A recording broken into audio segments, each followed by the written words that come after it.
Buonasera dall'ippodromo del Savio di Cesena, convegno di venerdì 13 agosto, prima corsa riservata ai gentleman, 7 al via sulla distanza del miglio, 1 Wisconsin Vol, 2 Ultimatum Indal, 3 Ultras Griff, 4 Turbine LP, 5 Valkyria Spin, 6 Alessandro Bar in seconda linea, 7 Zumba Piz. Favori del pronostico in chiusura per Valkyria Spin al totalizzatore, Ultras Griff comunque è l'altro avversario principale. Ultras Griff cerca subito di sfilare, ma all'esterno è veloce anche Turbine LP che passa a condurre proprio su Ultras Griff, che potrebbe andare subito a chiedere strada. Tanto Turbine LP guida al completamento dei primi 200 metri, Turbine infatti sposta, Ultras sposta all'esterno, va su Turbine LP dopo 300 metri, lo attacca,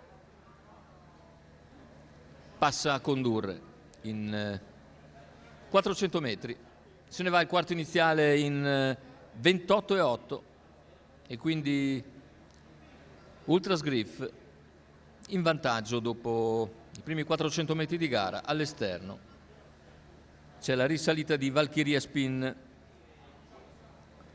644,6 con l'Ultras Griff in vantaggio, seconda posizione per Turbine LP.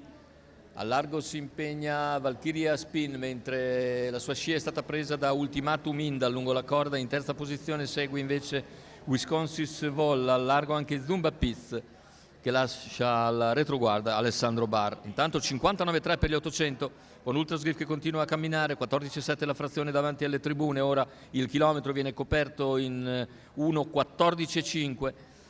Valkyria Spin prova ancora a tornare sul leader Ultras Griff che accelera nuovamente e intanto tenta anche la terza ruota Zumba Piz, ultima curva affrontata dopo un parziale in 14,3.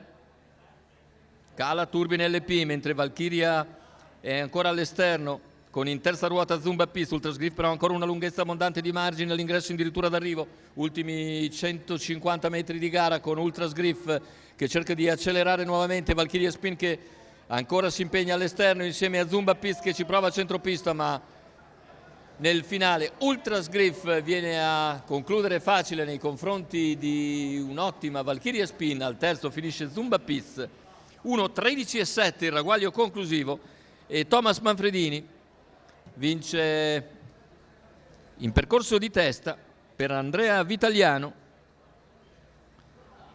un sodalizio che si sta consolidando dopo l'ultima vittoria anche qui al Savio. Thomas Manfredini e Andrea Vitaliano segno nella corsa riservata ai gentleman. Buon secondo posto comunque per Valkyria Spin che precede Zumba Piz.